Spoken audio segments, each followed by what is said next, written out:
partir du 1er février, le Danemark, la France, l'Allemagne paieront 10% de droits de douane pour chaque produit arrivant sur le marché américain. C'est la vengeance pour ce qui se passe. Il va trop loin dans une séquence qu'il ne maîtrise pas, où il ne marque pas de points. La première puissance de la planète, garante de l'ordre actuel, est devenue celle qui le conteste. Elle était notre allié, elle est aujourd'hui notre adversaire, avant de devenir peut-être demain notre ennemi. Pourquoi Donald Trump veut-il mettre la main sur le Groenland? Pourquoi affirme-t-il que l'Europe ne résistera pas longtemps? Et surtout, s'agit-il vraiment de sécurité militaire ou d'autre chose de beaucoup plus profond? Derrière le discours stratégique se cache une logique de domination, d'ego et de rapport de force brute. Le Groenland, une île stratégique, mais pas nouvelle. Officiellement, le Groenland intéresse Washington pour 3 raisons.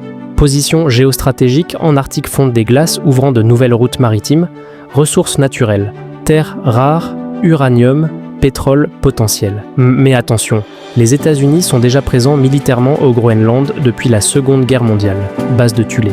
Ils ont un accès garanti via le Danemark, membre de l'OTAN. Donc non, Trump n'a pas besoin d'annexer le Groenland pour des raisons militaires. La vraie raison, la logique impériale de Trump. La clé, ce n'est ni l'économie, ni la défense. C'est la psychologie du pouvoir.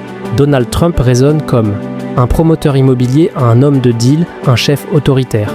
Pour lui, ce qui est grand doit être possédé. Ce qui est stratégique doit être dominé.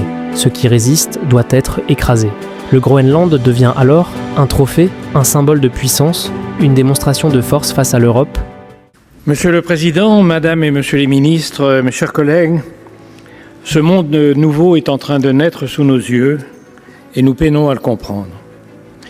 La première puissance de la planète, garante de l'ordre actuel, est devenue celle qui le conteste. Elle était notre allié, elle est aujourd'hui notre adversaire, avant de devenir peut-être demain notre ennemi. Elle était un rempart contre les dictatures, elle semble sur le point d'en devenir une. Si nous peinons à comprendre, c'est d'abord parce que le trumpisme est une incohérence, une doctrine simpliste et des actes qui ne cessent de la démentir. L'isolationnisme est revendiqué avec les droits de douane ou la traque des étrangers. Pourtant, jamais aucun président n'a commis autant d'ingérences. En un an, il a effectué autant de frappes aériennes que Biden durant tout son mandat. Guerre Israël-Hamas, bombardement de l'Iran, frappe au Nigeria, en Somalie, au Yémen, en Syrie, au Venezuela. Il se proclame président de la paix et candidat au prix Nobel, tout en menaçant de nouvelles interventions, Canada, Groenland, Cambodge, Cuba, Colombie et Mexique. Le seul pays dont il se désengage, c'est l'Ukraine. Et les pourparlers qui traînent, les concessions à Poutine, le lâchage des Européens sont tels qu'ils finissent par rendre crédible ce qu'il accuse d'être Krasnov, cet agent russe recruté dans les années 90 et objet d'un compromat. La deuxième absurdité, c'est l'absence totale de persévérance dans l'action. Trump se targue d'avoir arrêté 8 guerres en un an, ce n'est le cas d'aucune d'elles. Au mieux des cessez-le-feu fragiles, au pire des combats qui continuent, et nulle part, aucun traité de paix n'a été signé. L'important n'est pas le résultat, mais les bonnes images pour la télé. 3 petits tours et puis s'en va. Sa politique extérieure est celle d'un enfant de 4 ans qui pleure pour obtenir le baigneur vu dans la vitrine et qui le jette 3 jours plus tard dans une malle après lui avoir arraché une jambe. Incompréhensible est la volonté de casser le système international mis en place par les États-Unis depuis 45 ans, que dans un délire paranoïaque, les Trumpistes interprètent comme un complot du monde entier contre leur pays.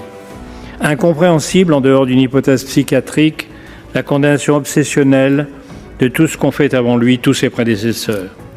Incompréhensible, l'attaque de ses alliés séculaires pour reprendre langue avec les dictateurs en guerre contre l'ordre occidental, le mépris du droit international au profit de ce qu'il appelle sa morale personnelle, la destruction du multilatéralisme et le retrait de dizaines d'institutions qui donnaient aux USA une influence mondiale pour se replier sur leur précaré, d'où ils ne sortent que pour lâcher quelques bombes. Et enfin le pire, le renforcement du crédit de la Chine, seul rival crédible aujourd'hui et premier danger pour les démocraties. La Chine totalitaire, gagnante dans l'affaire des droits de douane, qui apparaît aux yeux du monde comme une puissance stabilisatrice face à un monstre militaire et technologique frappant au gré des humeurs de son président avant de se désintéresser du chaos qu'il vient de créer. Voilà où en sont les États-Unis en 2026. Pour l'Europe, cette situation est tragique. Son principal allié est devenu un adversaire, l'OTAN au bord du gouffre, les menaces sur un de ses territoires, la guerre commerciale, le lâchage de l'Ukraine que nous peinons à compenser. Tout cela, aggravé par les leçons de morale du génie des Appalaches, un vice-président aux manières de Rottweiler, venu avec l'air condescendant des imbéciles, nous sauver de nous-mêmes et nous sommer d'adopter la morale de sa bigoterie conservatrice. Ce constat, chacun le connaît. Il reste à l'interpréter.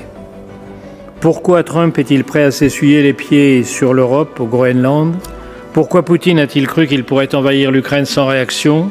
Pourquoi les Chinois inondent-ils l'Europe de leurs produits en trouvant toujours une porte d'entrée complaisante? Pourquoi l'Europe, dont le PIB est comparable à celui des États-Unis ou de la Chine et 10 fois supérieur à celui de la Russie, est-elle traitée comme quantité négligeable? Parce que l'Europe n'est ni un pays, ni une puissance, ni même une confédération. Dépendante énergétique de la Russie, dépendante militaire des États-Unis, dépendante commerciale de la Chine, son contresens historique sur l'histoire des 30 dernières années l'amène à s'effacer de l'histoire du monde, comme à la limite de la mer, un visage de sable. Ces réalisations sont pourtant remarquables. La paix entre anciens ennemis, la libre circulation, le marché unique et la monnaie unique, la protection des droits fondamentaux, la politique sociale la plus généreuse. Mais elle n'a pas su répondre à 3 problèmes majeurs. Garantir sa propre sécurité, produire un système de décision efficace et s'inscrire dans la grande révolution du XXIe siècle, la révolution technologique, cognitive et financière. Si nous ne parvenons pas à relever ces défis, l'alternative sera simple, la vassalisation auprès de nos alliés ou la soumission à nos ennemis. Les solutions sont parfaitement identifiées.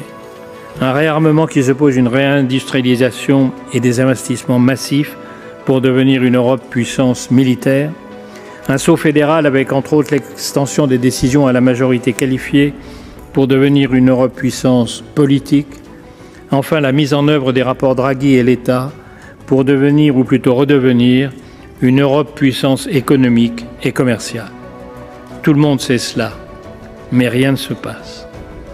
Depuis 2022, le président de la République a annoncé que la France et l'Europe entraient en économie de guerre. 4 ans plus tard, les industriels nous disent que les commandes ne sont pas là. L'Ukraine, ravagée par la guerre, arrive aujourd'hui à produire 60% de ses besoins militaires. Nous n'avons fait aucun saut quantitatif ou qualitatif. En économie, tout le monde sait que la grande œuvre européenne, le marché unique, reste bien loin des objectifs de 93 et que d'immenses barrières restent en place. Quant à la révolution technologique, nous sommes à des années-lumière de la mise en place des instruments financiers indispensables pour rattraper les États-Unis et la Chine.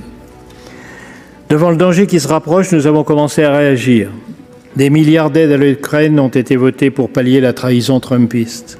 Une coalition des volontaires a été créée pour se soustraire au chantage des complices de Poutine au sein même de l'Europe. Nous avons commencé la mise en œuvre du rapport Draghi. Mais hélas, nous n'avons pas osé saisir les avoirs russes gelés. Nous avons refusé Sky Shield, qui pourrait protéger les femmes et les enfants ukrainiens qui meurent chaque jour sous les bombes du criminel de guerre. Et enfin, 2 ans après sa publication, 10% seulement du rapport Draghi ont été mis en œuvre. Les menaces sur le Groenland sont une épreuve de vérité. L'instrument anti-coercition a été proposé. Il est adapté à la situation, comme l'est l'exercice Arctic Endurance. Le risque est important, mais le risque opposé est plus grand encore. Et c'est l'occasion ou jamais de prendre l'initiative. Trump n'est pas éternel, sa cote s'enfonce chaque jour. Les Américains à Minneapolis et ailleurs relèvent la tête contre les violences de celui dont ils condamnent chaque jour un peu plus le rêve d'un césarisme qui ressemble de plus en plus à un techno-fascisme. Trump n'a pas les moyens politiques de mettre ces menaces à exécution. S'il fait l'erreur d'envoyer des troupes, ce sera le signal de son impeachment et ce sont les leaders républicains au Congrès qui viennent de le dire. S'il recule, ce sera le signal pour tous les Américains que l'on peut arrêter la marche vers l'autocratie. Pour les Européens, laisser annexer le Groenland signifierait que nous avons accepté la soumission. Merci. S'y opposer serait la première marche de notre résistance, puis de notre redressement. Nous savons qu'il en faudra beaucoup d'autres. Merci. Claude Maluret, le miroir tendu à Trump. Claude Maluret l'a parfaitement résumé en récupérant Trump sur son propre terrain. Trump ne parle pas comme un chef d'État, il parle comme un prédateur géopolitique. Il teste les limites, provoque, avance, recule, puis frappe. Ce n'est pas une politique étrangère. C'est une stratégie de domination narcissique, les conséquences pour l'Europe. Si l'idée d'annexer le Groenland devenait réalité, ou même seulement tolérée, fin du respect des frontières en Occident, précédent dangereux pour la Russie, la Chine, la Turquie, l'Europe réduite à un simple terrain de jeu des grandes puissances. Accepter cela, c'est accepter que la souveraineté n'existe plus. Le Groenland n'est pas un enjeu militaire, ce n'est pas un enjeu économique, c'est un test de la capacité de l'Europe à dire non, un test de la résistance du droit international, un test de notre époque face au retour des chefs prédateurs. Trump ne veut pas le Groenland. Il veut prouver que tout s'achète, tout se prend, tout se soumet.